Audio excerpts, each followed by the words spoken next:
We are now joined by Danny Parkins. You can catch him weekdays on FS1's First Things First. Danny, thanks for joining us this Monday of Super Bowl week. Last week, you said on First Things First, you thought the Seahawks were the best team in the NFC and the Patriots are just the team that won the AFC. So do you think New England stands a chance against Seattle Sunday in Santa Clara?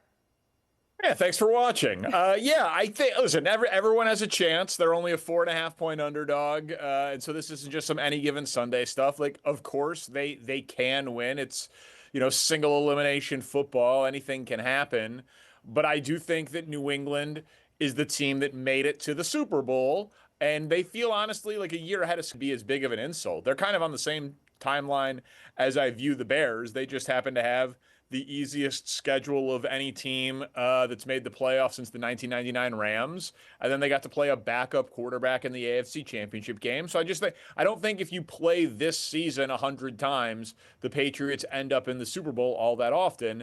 But I do think that the Seahawks end up in the Super Bowl in the NFC a pretty high percentage of it because, they're the only team that finished top 3 scoring offense, top 3 scoring defense. They had the most blowouts of any team in the NFL this year. They just came out of a heavyweight fight with the Rams that they came out on top. They blew out the Niners. Like they have a lot more things underlying with them that make me feel like they are a dominant team, whereas the Patriots are a very good team that have a very bright future and could win this Super Bowl. Like we've seen that happen before, but I don't think that they are the same caliber of team as the Seahawks. Yeah, I'm in agreement. I'm picking the Seahawks in this game on Sunday. But because they were in the same draft class, Caleb Williams, Jaden Daniels, and Drake Maye will always be compared to one another. We know that Drake Maye is an MVP finalist, and I keep seeing these graphics on if you were to do a redraft, would the Bears have been better off taking Drake Maye? Do you feel like that's true, or are you a fan of Caleb Williams being a Bear still if you had to go through that redraft, and especially with the pairing of Ben Johnson?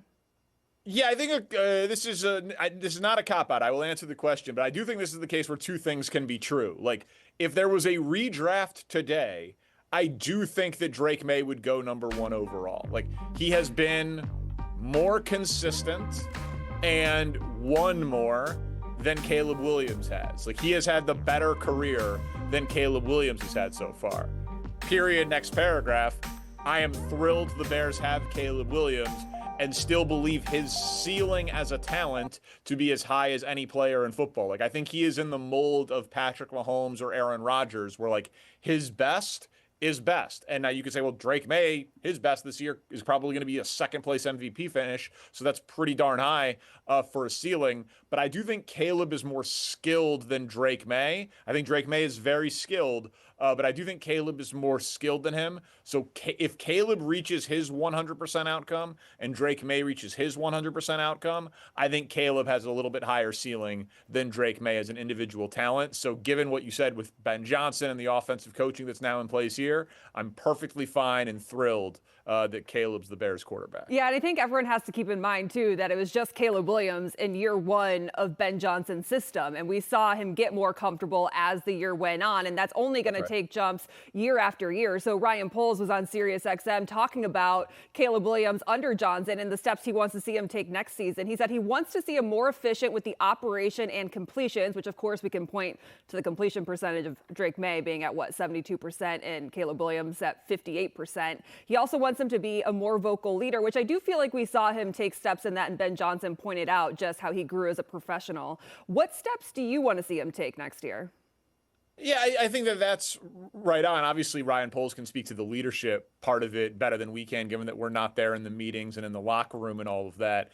But I think it's pretty obvious that like Caleb needs to hit the layups, right? That raises your floor. Things that Caleb struggled with mightily in year 1. He was the most sacked quarterback in the NFL by far. He cut his sack percentage in half. Then at the beginning of the year, is Caleb Williams going to lead the league in delay of game penalties? Like, that was like a real concern by all of the reporters at training camp and like the pre-snap operation. By the end, that wasn't an issue at all. They made a stated goal of completing 70%. I thought that was ridiculous. I said that on the show at the time that I thought that was silly. Like 70%, like Derek Carr did that. Like Kirk Cousins did that. Like that's not a sign of elite quarterback play. So if you're just hitting like, horizontal passes and screens to boost up your completion percentage. Like he doesn't need to get to 72%, but he can't hang out in the high 50s. Like Caleb Williams is probably never going to lead the league in completion percentage because of how many big shots he takes down the field. But can he get to above league average? Can he get to 66%, 65%? Somewhere in there next year would be spectacular for Caleb. Like, because if he can get there without raising the interception total and keeping the sack number low, he's going to just put together monster seasons for the next decade. Well, I feel like Bears fans too, they're okay with the explosive offense if it comes at the sacrificing that completion percentage too, because for so many years they've complained that they weren't explosive and this offense was never taking deep shots downfield. So now you see the good balance with Ben Johnson of what he wants to do and picking and choosing the right spots to use those screens. Yeah, this is a cross-sport analogy, but I think it makes sense, right? Like, in order to get the same effectiveness of a 50% two-point shot in basketball, you only need to shoot 33% from three, right? The math. So it's like, if you can shoot 35% on threes, that's literally better than being a 50% shooter on twos. It's why we see so many more threes in basketball now than two-point shots. So if you complete 63% of your passes, but the average depth of target is the longest in the NFL. Like, you are throwing the ball down the field more than anyone else. That is more valuable than completing 67% of your passes if you're Tua and all of your passes are at or behind the line of scrimmage. So with the risk, you sacrifice completion percentage for upside and explosiveness. And I think that's a trade-off that anybody would take. Yeah, the Bears were one of the most explosive offenses in the league. I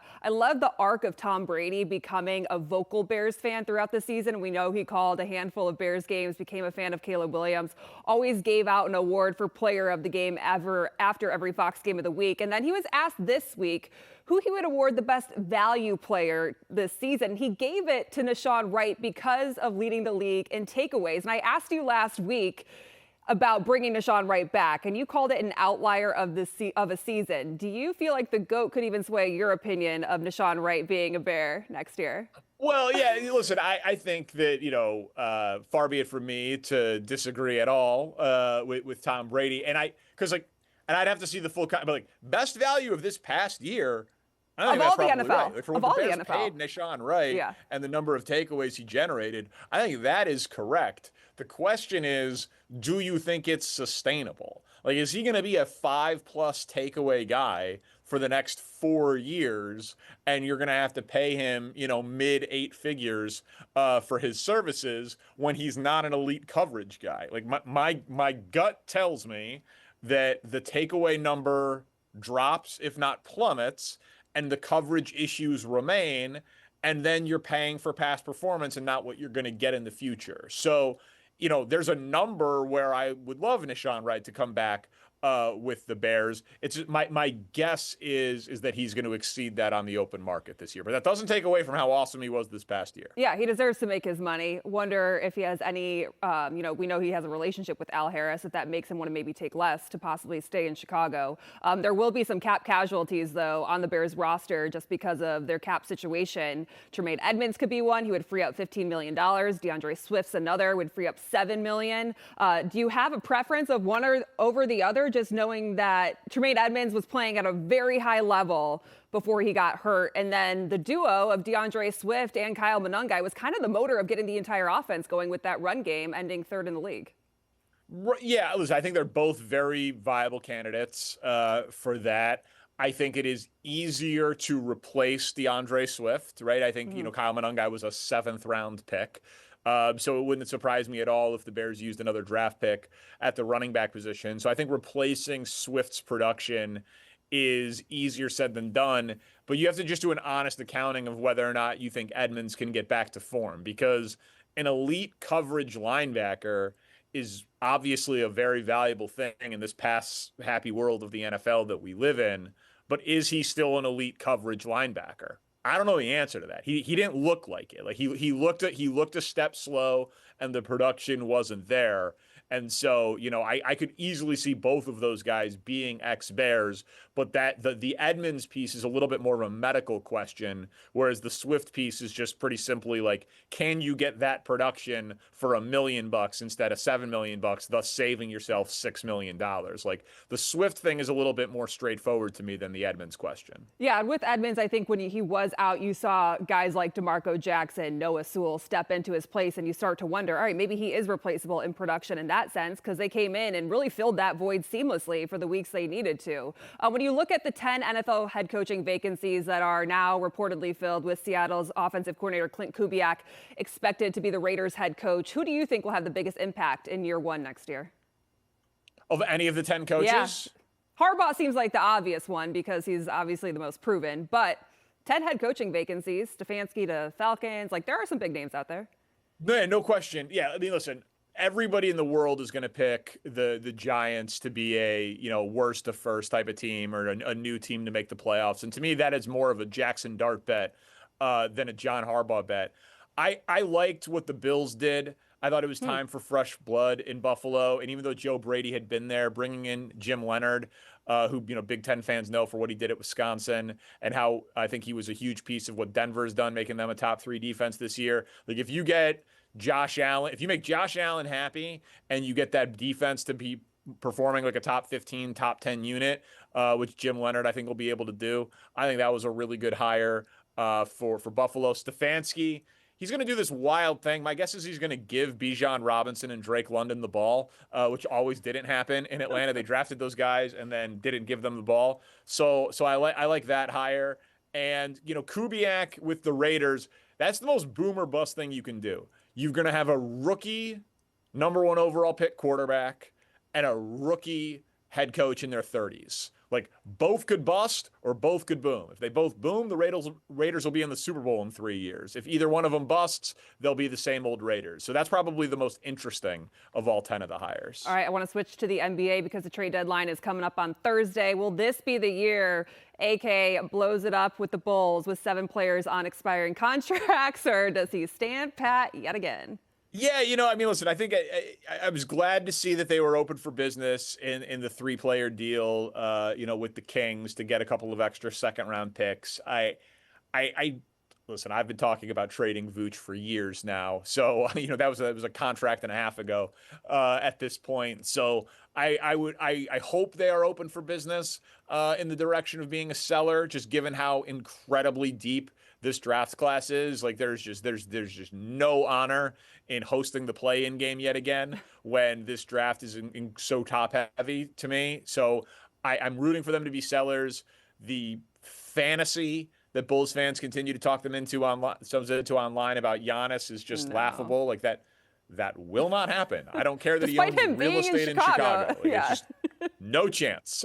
So I am certainly rooting for the Bulls to be sellers over the next couple of days. All right, the other crazy news from this weekend, the White Sox, they left out 2-time AL MVP Frank Thomas off of their Black History Month graphic where they celebrated momentous first for the organization, and then he went to Twitter and replied directly to the tweet saying, I guess the black player who made you rich over there and holds all your records is forgettable. Don't worry, I'm taking receipts. The White Sox just can't help themselves, can they? We all should get off Twitter.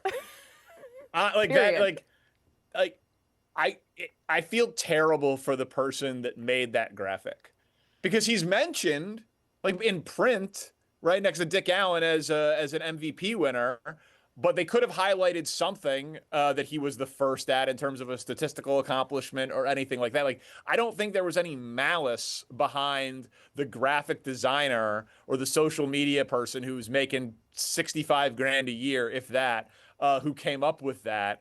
And then the greatest player in the history of your franchise just torches you. And now you're on the back page of the Sun-Times and trending all over Twitter. So like, I personally do not think there was malice behind whoever did that, but it's obviously bad PR and it obviously upset Frank Thomas. And yes, it is a very White Sox controversy to happen, but more and more every single day, I am just convinced that there is zero upside to any of us being on any of these social media platforms. There's no reason for it. And if all of our media bosses weren't on there, I would be off of it yesterday because it's ruining society. It's ruining our brains. And I'm sorry that it upset Frank Thomas. Go off. I say the same thing. If it wasn't for this job, I would never log on to Twitter or X ever again.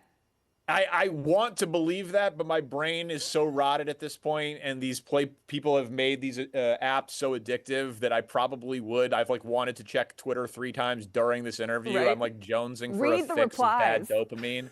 But I have no idea why I give these haters access to my pocket. It's the dumbest thing ever.